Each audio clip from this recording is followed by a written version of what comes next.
अरिहंत सिद्ध सूरी उपाध्याय साधु सर्व अर्थ के प्रकाशी मांगलिक उपकारी है। तिन्ह को स्वरूप जान राग ते भई जो भक्ति काय को नवाए स्तुति को उचारी है। धन्य धन्य ते नहीं ते काज सब आज भय कर जोरी बार बार वंदना हमारी है। मंगल कल्याण सुख ऐसो हम चाहत हैं। हो मेरी ऐसी दशा जैसी तुम धारी है। हो मेरी ऐसी दशा जैसी तुम धारी है। मंगलमय मंगल करण वीत राघवे ज्ञान नमो ताहि जाते भई अरहंतादि महान। करि मंगल करि हो महा ग्रंथ करन को काज जाते मिले समाज सब पावे निज पद राज।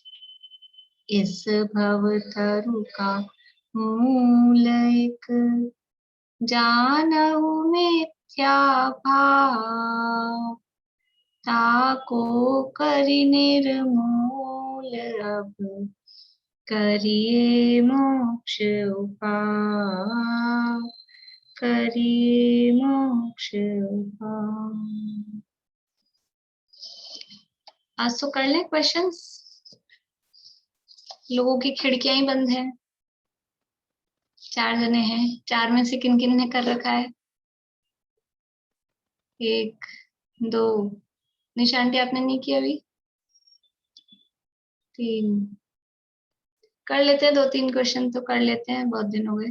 फिर मैं आज आपको आगे की और दे दूंगी। छुट्टी है ना कल। बोलिए निशांती।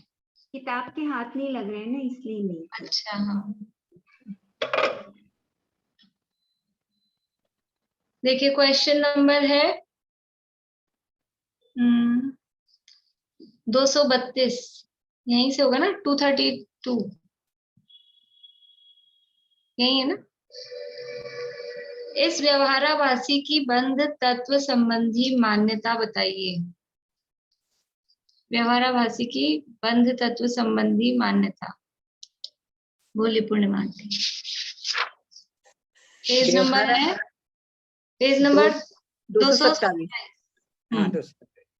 व्यवहाराभासी जीव अशुभ भावों से नरकादि पाप का बंध होता, उसे बुरा मानता, और शुभ भावों से देवादि रूप पुण्य का बंध होता है, उसे भला जानता।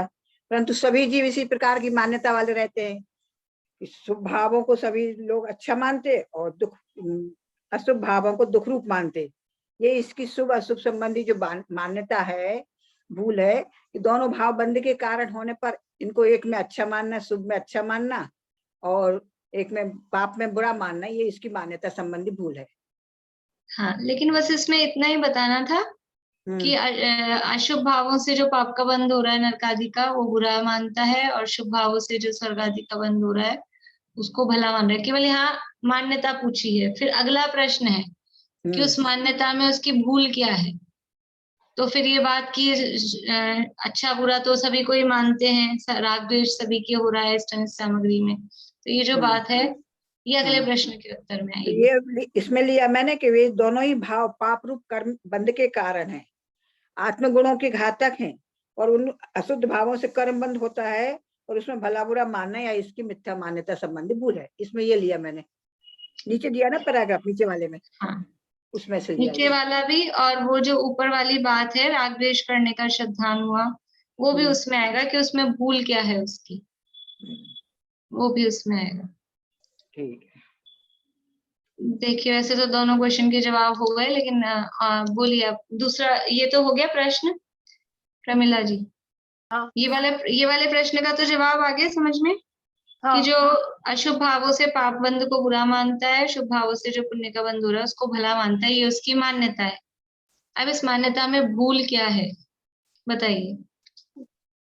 जो बंध के कारण शुभ अशुभ उनमें भेद कर दिया, पर ये शुभ अशुभ का जो भेद है ये आघाती कर्मों में है। पहले तो ये वाला पॉइंट होगा ना कि ये जो इसमें राग द्वेष करता है, तो ये तो अन्य जीव भी ऐसा ही करते हैं, तो इसमें इसने द्वेष कुछ किया नहीं है, सामान्य बात है ये। और जो ये पुण्य पाप का भेद करता है, तो ये तो आघाती कर्मों में है पुण्य पाप का भेद, और वो संयोग जनित है, वो आत्मगुण के घात नहीं करते हैं। आत्मगुण का घातक तो घाती कर्म है, और घाती कर्म सर्व पाप रूप है। और जब तक आत्मा का श्रद्धान नहीं हो, तब तक घाती कर्मों में शुभ भाव से भी निरंतर, इसको पता नहीं कि जब तक श्रद्धान नहीं हो तब तक घाती कर्मों में शुभ भाव से भी निरंतर पाप का ही बंध होता रहता है। तो इसलिए आत्म गुणों का घातक होने से ये शुभ भाव भी हेय है, बंध का कारण है, दुख रूप है। एकमात्र शुद्ध भाव ही उपादेय मुक्ति का कारण। हाँ, ये तो इसकी मान्यता में गलती हो गई, इसके मतलब हाँ, तो वो समझने में असली मान्यता क्या है गलती, एक तो कि वो जो राग द्वेष कर रहा है, शुभ को अच्छा मान रहा है, अशुभ को बुरा मान रहा है, ये राग द्वेष कर रहा है, तो राग द्वेष का श्रद्धान हुआ, ये कोई बंध तत्व का श्रद्धान उसका सही नहीं हुआ। और दूसरी बात कि जो शुभ घात पुण्य पाप का जो विशेष यानी जो भेद है, वो तो अघातिया कर्मों में है, और हर समय जो भी परिणाम कर रहा है, चाहे शुभ भाव भी हो रहे हैं तो भी घातिया कर्म तो बंध ही रहे हैं, तो पाप का बंध तो हो ही रहा है। फिर भी वो इसमें जो भेद करता है, भला बुरा जो मान रहा है कि ये बंध अच्छा, ये बंध बुरा, ये वास्तव में उसका मिथ्या श्रद्धान है। मतलब वो बात तो सारी है ही, लेकिन ये जो बंध में भेद कर रहा है कि ये पुण्य बंध अच्छा और पाप बंध बुरा, या शुभ भाव से जो बंध हो रहा है वो अच्छा और अशुभ भाव से जो बंध हो रहा है वो बुरा, क्योंकि जिस समय शुभ भाव है उस समय भी पाप का बंध तो हो ही रहा है। इसलिए ये जो भले बुरे का श्रद्धान है वही मिथ्या श्रद्धान है। आगे बोलिए आंटी। तो शॉर्टकट में तो यही आ जाएगा कि दोनों ही बंध के कारण होने से हानिकारक हैं, और अशुद्ध भावों से कर्म बंद होता है, इसलिए उसने छोड़ना चाहिए। इसकी मिथ्या श्रद्धा है, उसमें वो भेद करता है ना। लेकिन अपने को जवाब में पूरा खुलासा करके ही लेना है, वो तो शॉर्ट में तो केवल अपन समझने के लिए अभी। शुभ को उपादेय मान रहा है, अशुभ को हेय मानना है। तो सभी जीव, संसारी जीव सभी ऐसे लौकिक में मानते ही हैं वैसा। ऊपर वाला पॉइंट भी इसमें मिला लिया था ना ऐसा। ऊपर वाला भी मिलेगा, नीचे वाला भी मिलेगा। भूल जब उसकी भूल क्या है, तो भूल में ऊपर वाला पैराग्राफ वाले भी बात और नीचे वाले पैराग्राफ वाली बात दोनों आएगी। और उसकी मान्यता क्या है, तो मान्यता तो वो 2 लाइन की बस, कि वो अशुभ को बुरा शुभ को भला मान रहा है, ये मान्यता है। और ये बाकी तो सारी भूल ही है उसकी, बाकी तो जो भी कुछ है वो सब भूल ही है। अभी क्या टॉपिक चल रहा था, किसके लिए? घाती अघाती कर्मों की, ये बंध तत्व संबंधी अन्यथा श्रद्धान में जो प्रश्न दिए थे वो प्रश्नों के उत्तर चल रहे हैं। बंध संबंधी भूल, पेज नंबर 227 पे। तो जो आपने संवर संबंधी ये जो क्वेश्चन आंसर दिए हैं, उसमें जो मान्यता संबंधी भूल है, उसमें बस 2-3 लाइन का ही होएगा क्या आंसर? हाँ, या पूरा प्रकरण का आएगा? उसमें अगर उसमें अलग से वो क्वेश्चन नहीं दिया ना भूल वाला, उसका भूल क्या है संवर वाले में? भूल का शायद दिया है क्या? नहीं दिया है ना, वह मान्यता गलत क्यों है वो भी दिया है ना अलग से। हाँ, तो बस मान्यता में केवल जो मान्यता है 1 लाइन की 2 लाइन की, जितने भी लाइन की जैसी भी है वो मान्यता आएगी। और फिर वो मान्यता गलत क्यों है या उसमें भूल क्या है, तो बाकी बात उसकी भूल की आएगी।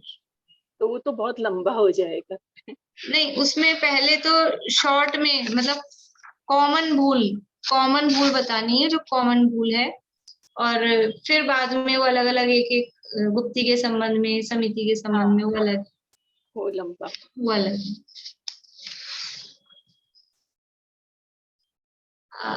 आगे 2-3 फिल इन द ब्लैंक्स वाले हैं, ये कर लेते हैं। शुभ अशुभ भावों से पुण्य पाप का विशेष तो डैश में है, परंतु डैश आत्मगुण के घातक नहीं है। बोलिए ज्योति जी। शुभ अशुभ भावों से पुण्य पाप का विशेष तो आघाती कर्मों में होता है, परंतु आघाती कर्म आत्म गुण के घातक नहीं। हाँ ठीक है, और आगे का भी बताऊं? बस डैश भावों से नहीं, हाँ, शुभ अशुभ भावों से डैश का तो निरंतर बंध होता है, वे सर्व डैश रूपी हैं तथा डैश के घातक हैं। बोलिए सुनीता आंटी। शुभ अशुभ भावों से घाती कर्मों का तो निरंतर बंध होता है, वे सर्व पाप रूपी है तथा वही आत्म गुण के घातक है। ठीक है, अगला। डैश भावों से कर्म बंध होता है, उसमें डैश जानना वही मिथ्या श्रद्धान है। अशुद्ध भावों से कर्म बंध होता है, उसमें भला बुरा जानना वही मिथ्या श्रद्धान है। अशुद्ध भावों से कर्म बंध होता है। अशुद्ध में कौन से आ गए? शुभ भी और अशुभ दोनों से। चलिए अब ये संवर तत्व संबंधी फिर नेक्स्ट क्लास में कर लेंगे, और मैं कोशिश करूंगी आज और क्वेश्चंस दे दूं, ताकि वो कल का जो भी आगे ब्रेक पड़ेगा तो आप लोग को काम हो जाएगा। अपना प्रकरण चल रहा है निर्जरा तत्व का अन्यथा रूप, ये हमको शुरू करना है। मोक्षा प्रकाशक में 7वां अधिकार व्यवहाराभासी का प्रकरण है, और धर्म बुद्धि से धर्म धारक व्यवहाराभासी, इसके 7 तत्व के संबंध में क्या अन्यथा रूप इसका रहता है, वो प्रकरण यहाँ चल रहा है। तो इसमें निर्जरा तत्व का अन्यथा रूप, पेज नंबर 230 230, निर्जरा तत्व का अन्यथा रूप। देखिए निर्जरा किसे कहते हैं? निर्जरा किसे कहते हैं? बोलिए ज्योति।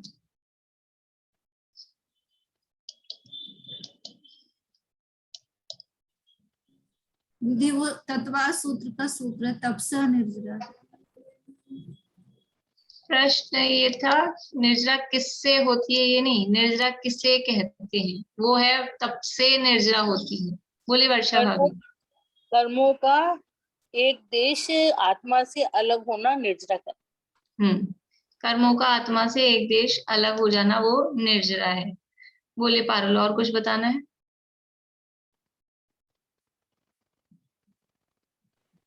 कर्मों का बिना फल दिए आत्मा से अलग होना निर्जरा है। ठीक है, वो निर्जरा तत्व के संदर्भ में। और समीक्षा बोल रही है शुद्धि की वृद्धि होना। हाँ, आत्मा में शुद्धि की वृद्धि होना, शुद्ध भावों में वृद्धि होना। कर्म आत्मा से अलग एक देश रूप में पृथक हो रहे हैं, और वास्तव में वो बिना फल दिए हो रहे हैं, वही निर्जरा है, निर्जरा तत्व है। वरना तो सारे हर जीव को निर्जरा हो ही रही है हर समय में, लेकिन उसको निर्जरा तत्व के अंतर्गत हम ग्रहण नहीं करते हैं।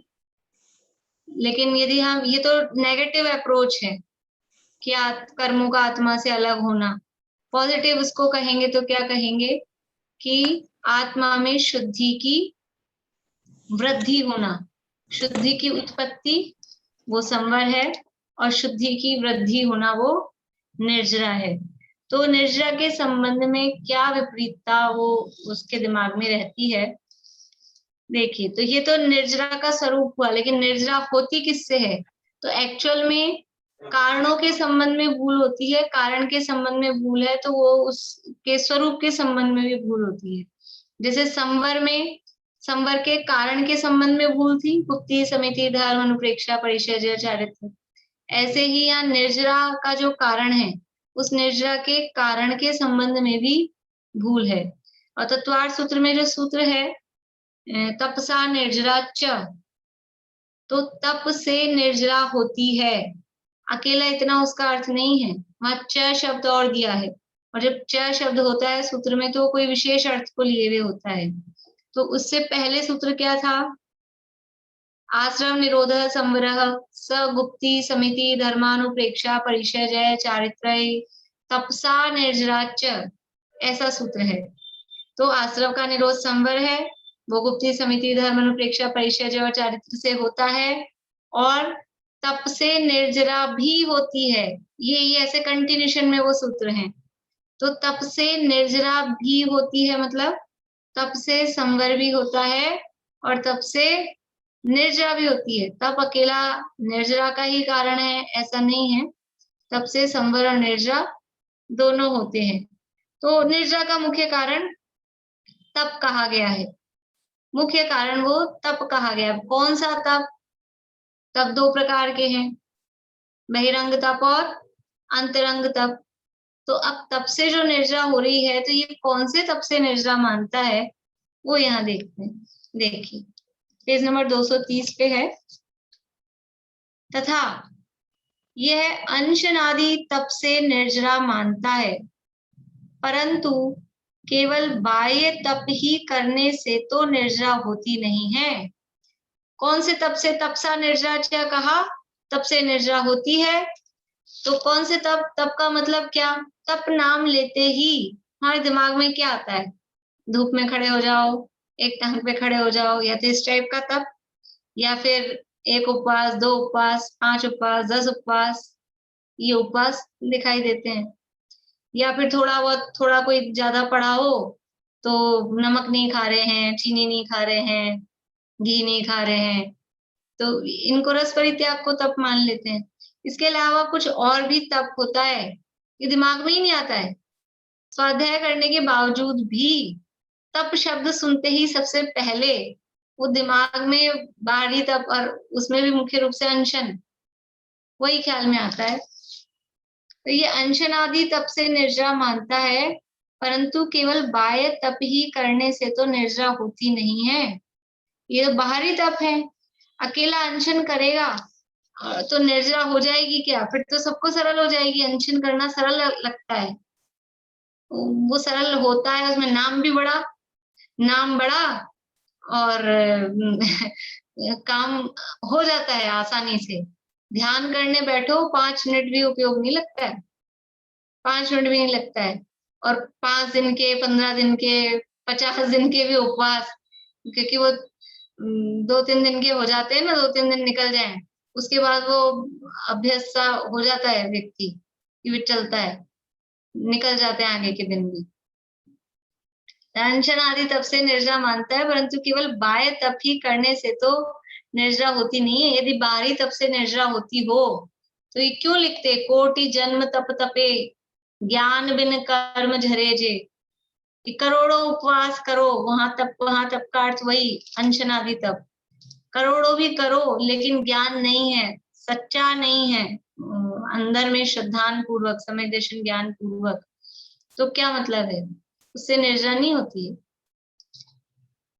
बाह्य तप तो शुद्धोपयोग बढ़ाने के अर्थ करते हैं। देखो अब इसकी मान्यता क्या है निर्जरा तत्व की, अब आपको पहले ही बता देती हूँ, प्रश्न आएगा कि निर्जरा तत्व के संबंध में इसकी क्या मान्यता है। बस यही मान्यता है कि अंशनादि तप से निर्जरा मानता है, ये उसकी मान्यता है। अब यहाँ जहां परंतु आ गया ना, ये परंतु से उसका खंडन चालू हो गया, उसकी गलती क्या है वो बताना चालू कर दी। परंतु केवल बाह्य तप ही करने से तो निर्जरा नहीं होती, इसकी गलती ये है, बाहरी तप से निर्जरा मान रहा है, लेकिन अकेले बाहरी तप से तो निर्जरा नहीं होती। बाहरी तप क्यों कर रहे हैं फिर बाहरी तप से निर्जरा नहीं होती? यदि बाहरी तप बहिरंग तप से निर्जरा नहीं होती, अनशन से निर्जरा नहीं होती, तो फिर अनशन कहा ही क्यों और करते ही क्यों है? मुनिराज आदि भी क्यों करते हैं? कह रहे बाह्य तप तो शुद्धोपयोग बढ़ाने के अर्थ करते हैं। बाहरी तप क्यों किया? कि हमारा शुद्धोपयोग बढ़े। हम लोगों ने किया कि नहीं? अभी दिन गए ना अपने, कुछ भी एक आसन उपवास जैसा भी अपनी यथाशक्ति के अनुसार कुछ ना कुछ सबने किया। ऐसा नहीं हो सकता कि जैसा आज का दिन हमारा चल रहा है अभी वैसा हमने पिछले 10 दिन गुजारे हों। ऐसा कुछ ना कुछ किया। क्यों किया? वो ये 10 लक्षण थे, 10 लक्षण में करना चाहिए थोड़ा बहुत तो धर्म, ऐसा नहीं। वो जो करते हैं ना, वो वहां तो मुनिराज तो शुद्धोपयोग बढ़ाने के अर्थ, अब हमारे पास शुद्धोपयोग है या नहीं है वो सब अपने अपने जाने, लेकिन हम अपनी कम से कम उपयोग वो शुद्धोपयोग के तरफ प्रेरित हो, उसके निकट जाए, नहीं तो स्वाध्याय ही हम कर सकें, कुछ निवृत्ति मिले उसके लिए करते हैं। उपवास क्यों करा, एकासन क्यों करा?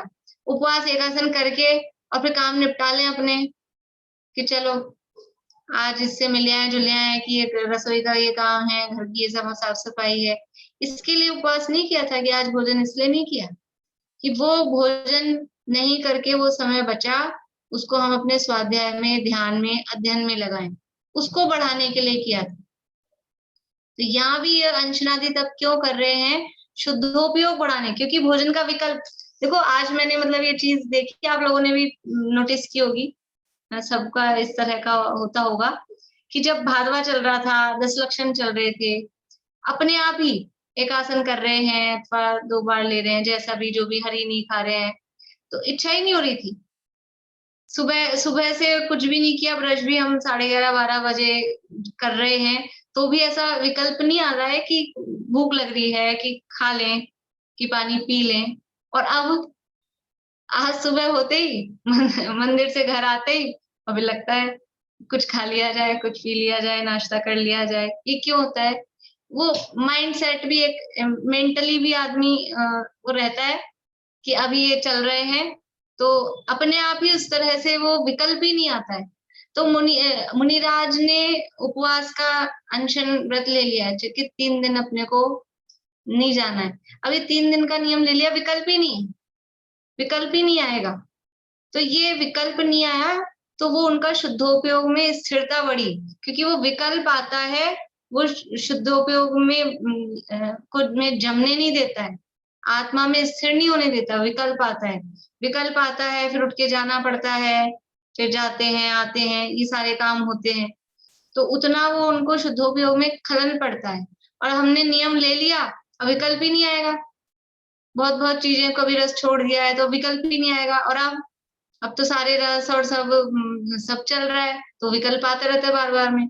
अब ये नियम भी हमारा कुछ नहीं है कि हम 2 बार खाएंगे कि 4 बार खाएंगे, तो कुछ भी आता है, ये चखना है, ये मुंह में कुछ दिख गया तो मुंह में, अभी अपने आप ही, क्योंकि वो नियम नहीं है ना, तो विकल्प आते रहते हैं बाद में। इसलिए ये जो बाहरी तप किया, ये बाह्य तप तो शुद्धोपयोग बढ़ाने के अर्थ कि जितने कम विकल्प होंगे उतनी स्थिरता हो पाएगी, जितने ज्यादा विकल्प रहेंगे उतनी स्थिरता में वो बाधक पड़ेंगे। तो वो विकल्प ही हटा दिया, आहार का विकल्प ही नहीं, वो विकल्प हटा दिया, तो इधर स्थिरता होने के चांसेस, स्थिरता उसमें होती है। तो बाह्य तप तो शुद्धोपयोग बढ़ाने के अर्थ करते हैं, अर्थ यानी उसके लिए करते हैं।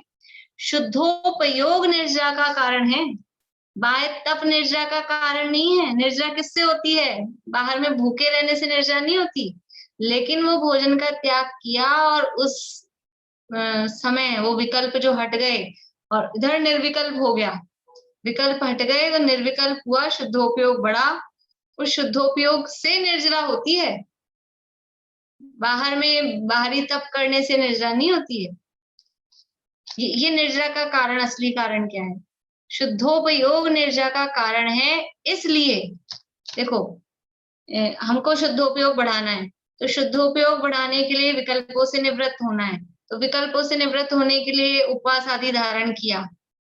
अब ये जो शुद्धोपयोग बढ़ा, इस शुद्धोपयोग से हो रही है निर्जरा, तो जो निर्जरा हो रही है ना, समझ लो ये निर्जरा है, ये निर्जरा का कारण ये है शुद्धोपयोग। और इस शुद्धोपयोग में निमित्त कौन बना? ये जो हमने अनशन आदि धारण किए, इसके कारण वो विकल्प रुका ना, ये निमित्त बना।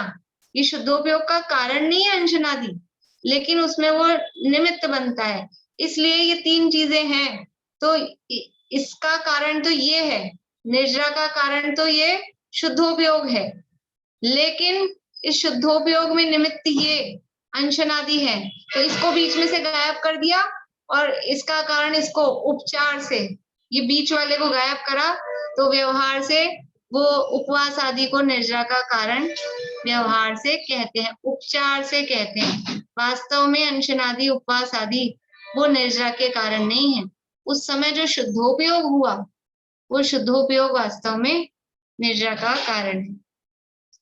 तो शुद्धोपयोग निर्जा का कारण है, इसलिए उपचार से तप को भी निर्जा का कारण कहा है। यदि बाह्य दुख सहना ही निर्जा का कारण हो तो तिर्यंच आदि भी भूख तृषादि सहते हैं, फिर तो सबसे ज्यादा निर्जा तिर्यंचों को, दीन दुखी भिखारी गरीब जो भी हैं, खाने को नहीं मिलता है, उनको सबसे ज्यादा निर्जा हो जाए, उपवास होते रहते हैं उनके, तो ऐसे मिलता नहीं है तो करे क्या। लेकिन खाली भूखे रहना, खाली उपवास करना, और अगर कोई धारणा पूर्वक भी उपवास करता है लेकिन शुद्धोपयोग नहीं है तो भी निर्जा कहाँ है। वो थी ना अनंगसरा, 3000 वर्ष तक जंगल में रही और बहुत सारे उसने ऐसे अणुव्रत और दिग्व्रत और उपवास आदि बहुत किए, फिर भी क्या हुआ, शुद्धोपयोग नहीं होता था, स्त्रीलिंग नहीं छेद पाई। कैसे पता लगा आपको कि उसको शुद्धोपयोग नहीं होता था? उसने इतने व्रत उपवास नियम संयम सारे अणुव्रत की ग्रहण किए और फिर भी स्त्रीलिंग नहीं छिदा, मतलब सम्यक दर्शन प्राप्त नहीं हुआ, शुद्धोपयोग नहीं हुआ। क्यों? क्योंकि अगले भाव में फिर से विशल्या बन गई, स्त्री बन गई। यदि सम्यक दृष्टि हो जाती, शुद्धोपयोग हो जाता तो विशल्या नहीं बनती, लक्ष्मण की पत्नी बनी ना, तो विशल्या नहीं बनती, स्त्री नहीं बनती। इससे पता लगा कि 3000 वर्ष तक भी इतने तप किए, बहुत कठोर उसकी तपस्या मतलब उसने की, और कितना कि अजगर आधा मुंह में निकल गया, बचाने आ गए पिताजी, सेना आ गई, तो भी उसको अभयदान दिया कि मैं तो नियम ले चुकी हूँ, कि मैं तो लेखना धारण कर चुकी हूँ, अब आप इसको मार भी दोगे तो भी मैं तो नहीं बचूंगी। तो इसलिए अभयदान लिया, इतना इतनी कषाय की मंदता और इतना नियम संयम, लेकिन फिर भी शुद्धोपयोग नहीं हुआ, निर्जरा नहीं हुई। क्योंकि निर्जरा तो संवर पूर्वक, शुद्धोपयोग पूर्वक, सम्यक दर्शन पूर्वक फिर होती है।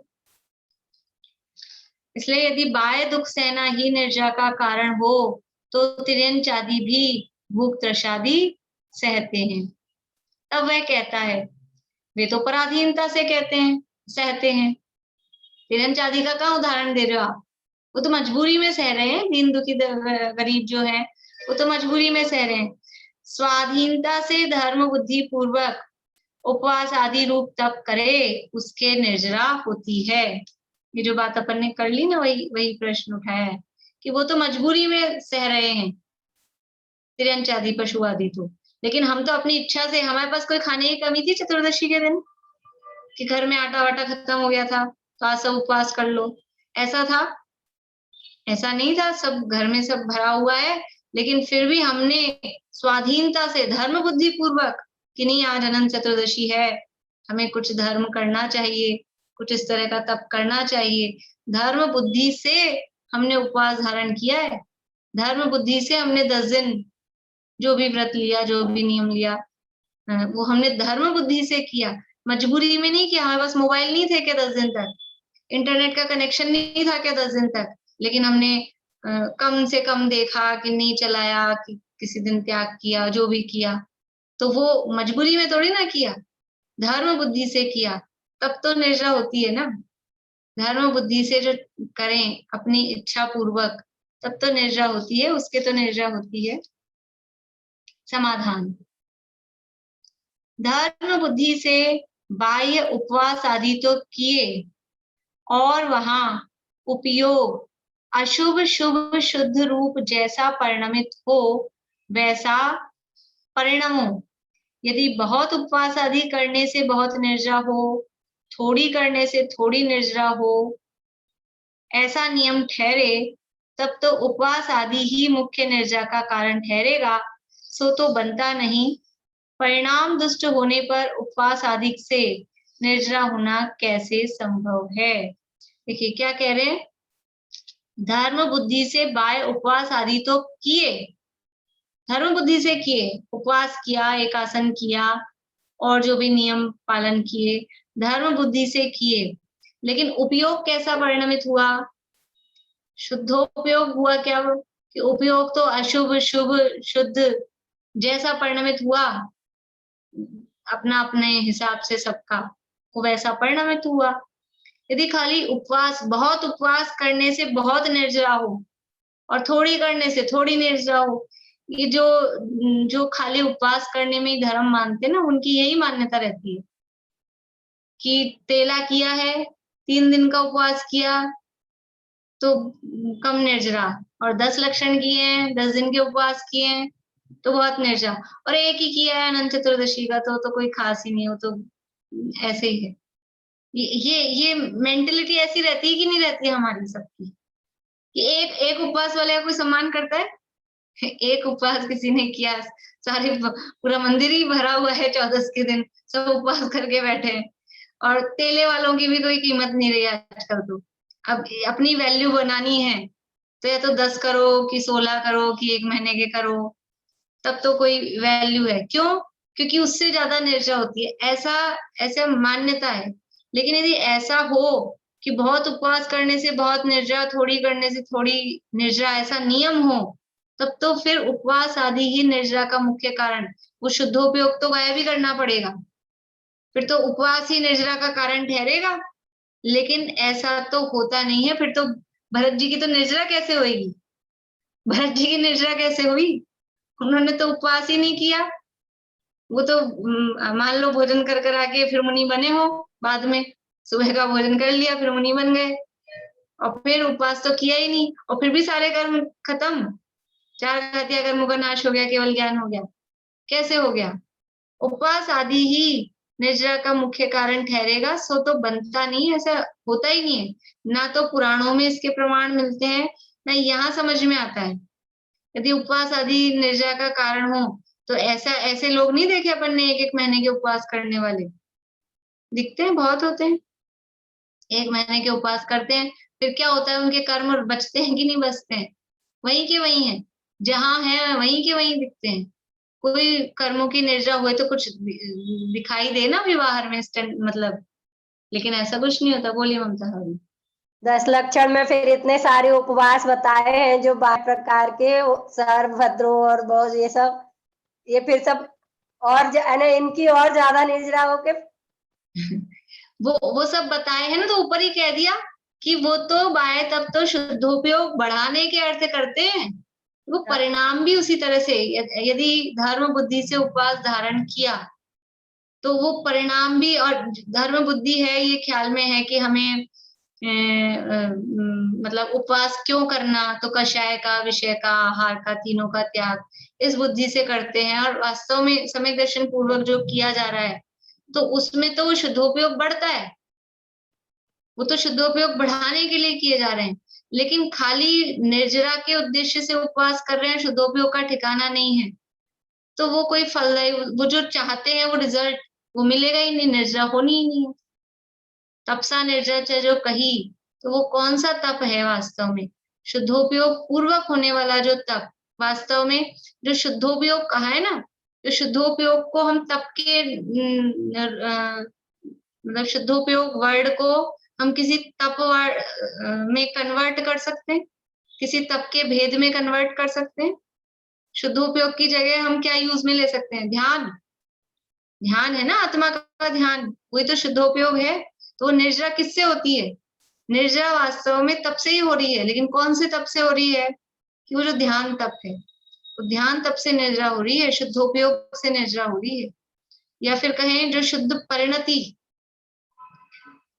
परिणति जो चल रही है, जितनी कषाय चौकड़ी का अभाव हो चुका है, वो जितना अभाव मेंटेन है, वो निर्जरा का कारण है।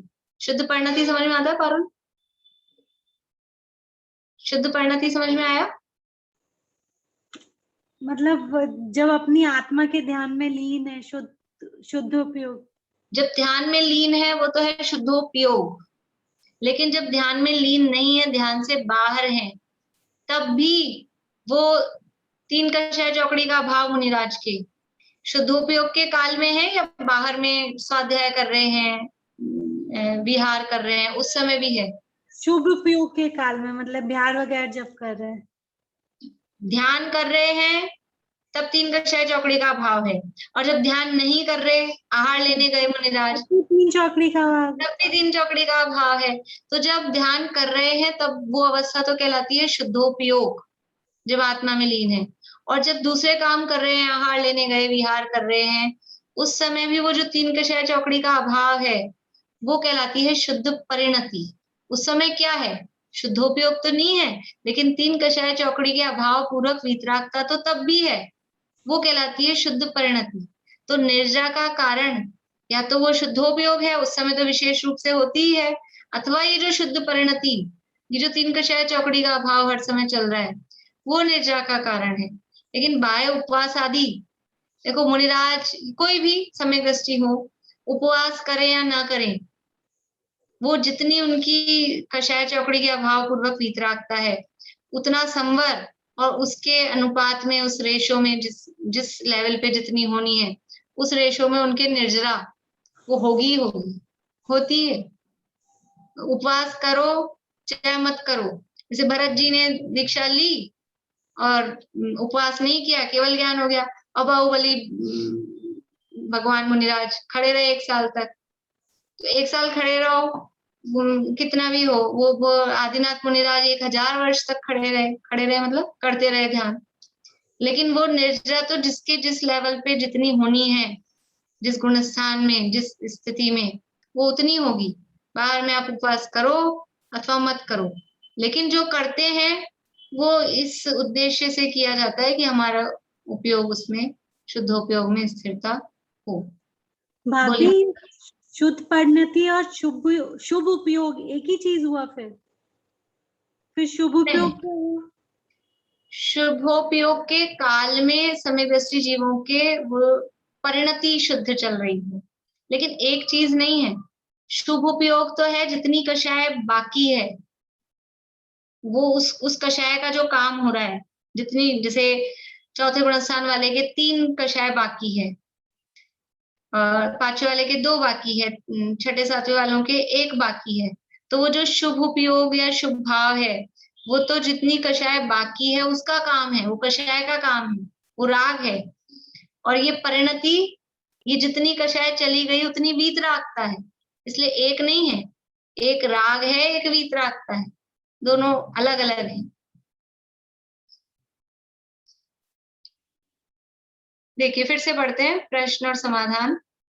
प्रश्न था कि वे तो पराधीनता से सहते हैं, स्वाधीनता से धर्म बुद्धि पूर्वक उपवास आदि रूप तप करे, उसके निर्जरा होती है। तो कहते हैं समाधान में कि धर्म बुद्धि से बाह्य उपवास आदि तो किए, और वहां उपयोग अशुभ शुभ शुद्ध रूप जैसा परिणमित हो वैसा परिणम हो। यदि बहुत उपवास आदि करने से बहुत निर्जरा हो, थोड़े करने से थोड़ी निर्जरा हो, ऐसा नियम ठहरे, तब तो उपवास आदि ही मुख्य निर्जरा का कारण ठहरेगा। फिर तो शपक श्रेणी उपशम श्रेणी की क्या जरूरत है, उपवास पे उपवास करे जाओ और कर्म आपके नष्ट हो जाएंगे। फिर वो ध्यान की, शुक्ल ध्यान की और ये सब आवश्यकता क्या है? उपवास करने से ही, ज्यादा उपवास करेंगे ज्यादा निर्जरा हो जाएगी, लेकिन ऐसा सो तो बनता नहीं है। परिणाम दुष्ट होने पर उपवास आदि से निर्जरा होना कैसे संभव है? उपवास तो कर लिया और फिर कषाय हो रही है, गुस्सा आ रहा है, बहुत चिड़चिड़ाहट आ रही है, तो परिणाम दुष्ट हो गए। अब फिर सोच रहे हैं हमने तो उपवास किया, हमारे तो निर्जरा हो जाए। निर्जरा हो रही है कि उल्टा पाप का बंध, पुण्य का भी नहीं, पाप का बंध हो रहा है। क्योंकि ऐसा भी देखा जाता है कि वो भूखे रहते हैं तो उसके कारण क्रोधादि कषाय तीव्र भी हो जाती है।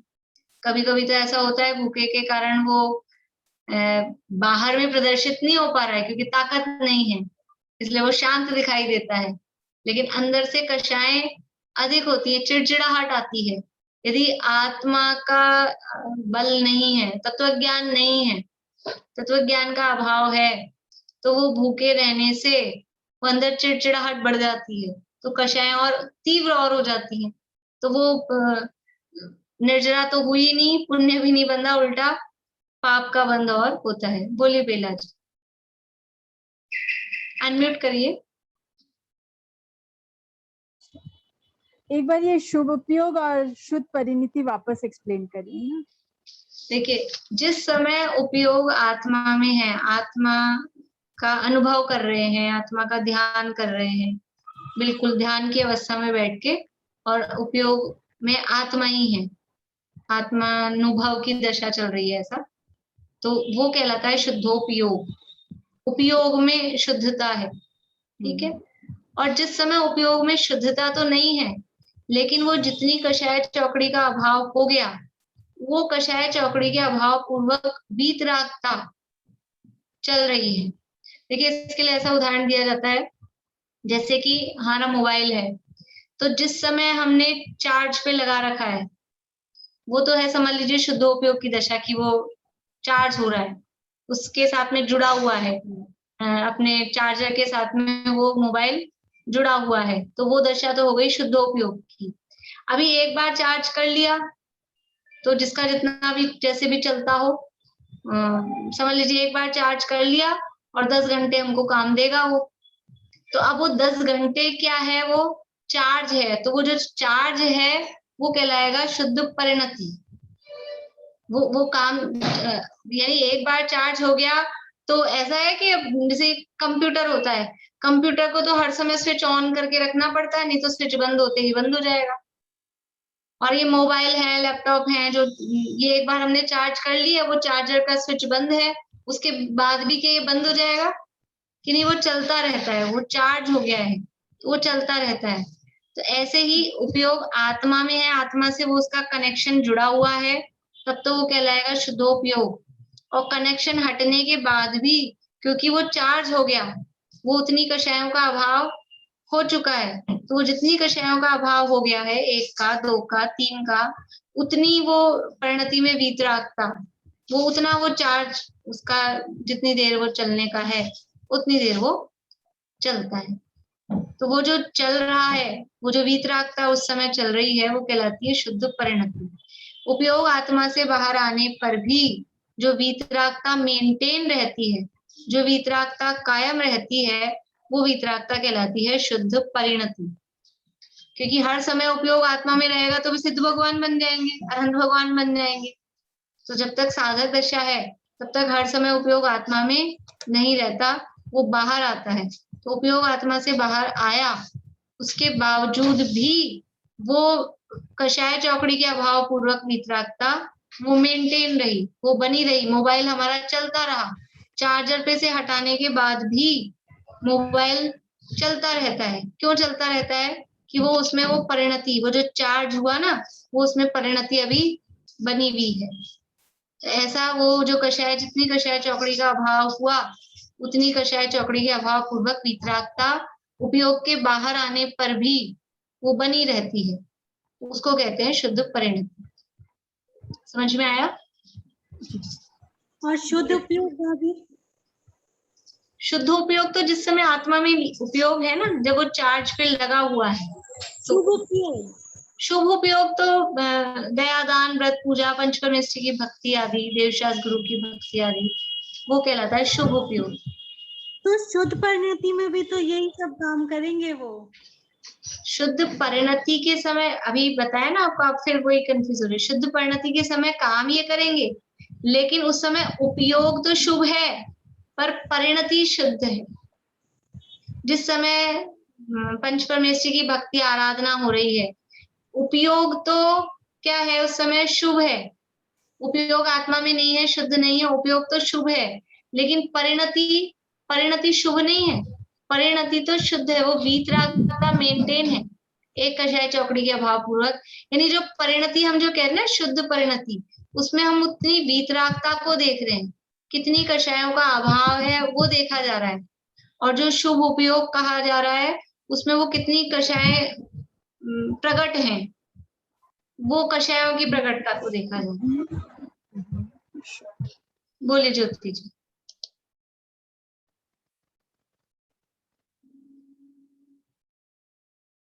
अनम्यूट करिए ना। हाँ नहीं, मेरा भी यही था कि वो शुभ में तो मतलब जो पूजा पाठ, गमन आगमन, सब उसमें शुभ में ही आ जाएंगे ना। देखो वो गमन वगैरह, मुनिराज के जो विहार वगैरह है ना, वो शुभोपयोग में आएंगे। गृहस्थों के आहार विहार की क्रिया वो शुभोपयोग में नहीं आएगी, वो अलग अलग। हाँ, मुनियों के दूसरे हैं। मुनिराज के तो आहार की, विहार की समस्त क्रियाएं वो उनका शुभोपयोग कहलाता है। और लेकिन गृहस्थों का नहीं है, गृहस्थों के तो अशुभ भी है, चौथे पांचवें स्थान में अशुभ भी है यथायोग्य। हाँ, तो अशुभ भी है और शुभ भी है, वहां तो दोनों लेंगे, है ना। मतलब जैसे 2 है, 2 कषाय चौकड़ी, जैसे 5वां लेंगे तो 2 हो गया, और चौथे में 3 हो गया, तो वो शुभ उपयोग बोलेंगे। चलिए, तो यहीं पूरा करते हैं, फिर आगे बाद में लेंगे। बोलिए आंटी।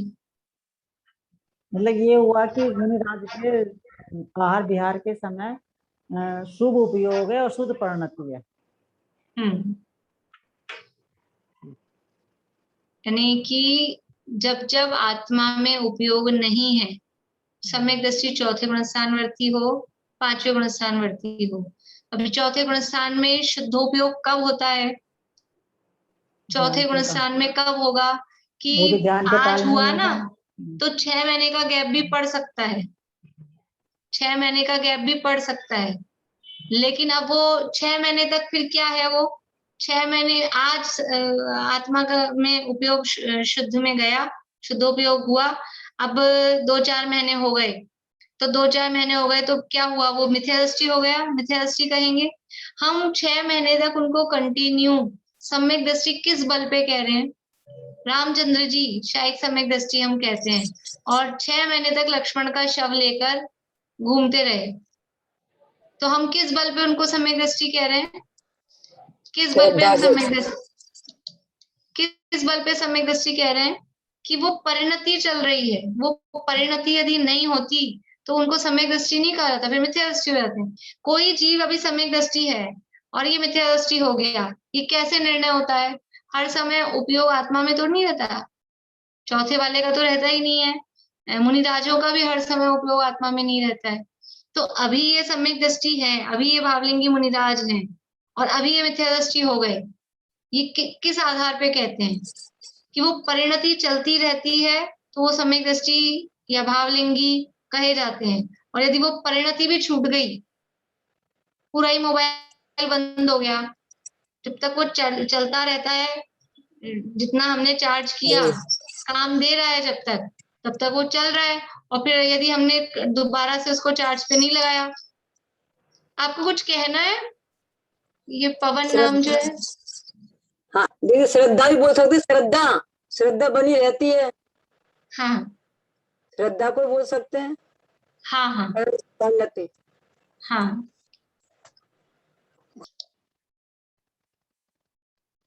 क्या कह रही थी मैं? हाँ, वो मोबाइल हमने मोबाइल चार्ज पे लगा हुआ है, वो समझिए इज इक्वल टू शुद्धोपयोग।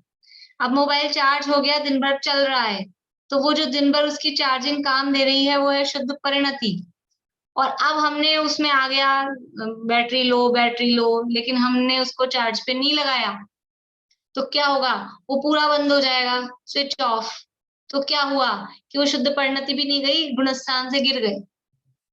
वो गुणस्थान कब तक मेंटेन है? कि जब तक वो चार्ज आपका, वो परिणति चल रही है ना, वो चार्ज जितना किया है वो चार्ज आपका है, और उस चार्ज को खत्म होने से पहले वो बैटरी जो भी लो का साइन आता है, 10% बची है कि 15% बची है, और उससे पहले ही आपने उसको वापस से चार्ज पे लगा लिया, तो वो परिणति आपकी बनी रहेगी। और उससे पहले नहीं लगाया तो बंद डब्बा, वो बंद हो गया, मतलब मिथ्यात्व में आ गया, वो गुणस्थान गिर गया, ऐसा।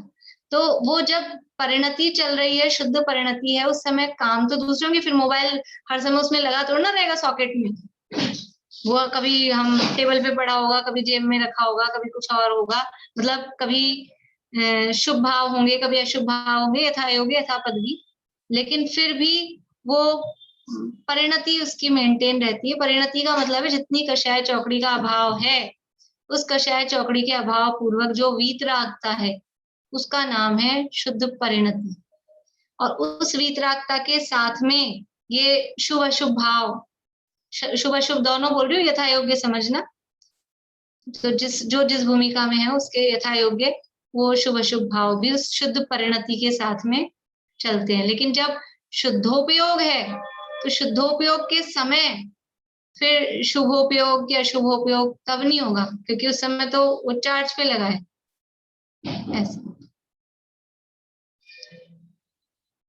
आया होगा मेरे हिसाब से, समझ में नहीं आया हो तो कल फिर देखेंगे। बोलिए ज्योति, अनम्यूट करिए। चौथे गुण स्थान में तो 6 महीने का डिफरेंस होता है ना शुद्ध उपयोग के लिए, मैक्सिमम। हाँ मैक्सिमम। और 5वें गुण स्थान में 15 दिन है ना। हाँ मतलब 15 मैक्सिमम 15 दिन में शुद्ध उपयोग होता है। और फिर बाद में तो 7वें मुनिराजों के अंतर्मुहूर्त में। बोलिए रेखा जी, अनम्यूट करिए आप लोग, बिना अनम्यूट करे। ये कल जरा एक बार और थोड़ा सा समझा दीजिए। हाँ कल तो सैटरडे है। अच्छा, फिर जब होगी क्लास तब फिर से देख लेंगे। एक बार आप लोग सोचना विचारना, नहीं तो फिर एक बार रिकॉर्डिंग फिर से सुन के देखना। हाँ रिकॉर्डिंग तो आप लोग भी इसको अभी की अभी समय हो, अभी नहीं बाद में, कि है क्या चीज, तो आपको लोगों को भी समझ में आएगा कि हमें समझ में आया कि नहीं आया। अभी मैं आप कितना बताऊंगी, मेरे हिसाब से मैं बता चुकी हूँ। रिकॉर्डिंग तो मैं सुनती हूँ। हाँ तो एक बार आप फिर से सुन के या खुद विचार के समझ के देखिएगा, नहीं फिर अपन नेक्स्ट क्लास में लेंगे। आप लोगों को नहीं समझ में आया तो याद दिला दीजिएगा मुझे। ज्योति रिकॉर्डिंग किस पर मिलेगी? टेलीग्राम पे डालती हूँ ना, स्मारक क्लास रिकॉर्डिंग। टेलीग्राम पे। अच्छा टेलीग्राम पे ग्रुप है ना, स्मारक क्लास रिकॉर्डिंग MMP। ठीक है। बोलिए विनीता जी। यदि जो ये तीनों पढ़े ना लास्ट तक, तो वो जरा नहीं होती। जैसे लिखा है शुभ अशुभ परिणाम बंध के कारण ठहरे।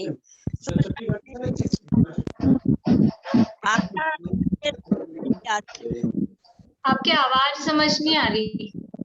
यहाँ का लिखा हुआ अभी नहीं आई है तो कल कर लेंगे फिर। हाँ अभी आगे का पूरा पढ़ेंगे फिर कर लेंगे वो। आवाज नहीं समझ आ रही आपकी। ठीक है जी, कल कर लेंगे। चलिए जिनवाणी स्तुति करते हैं।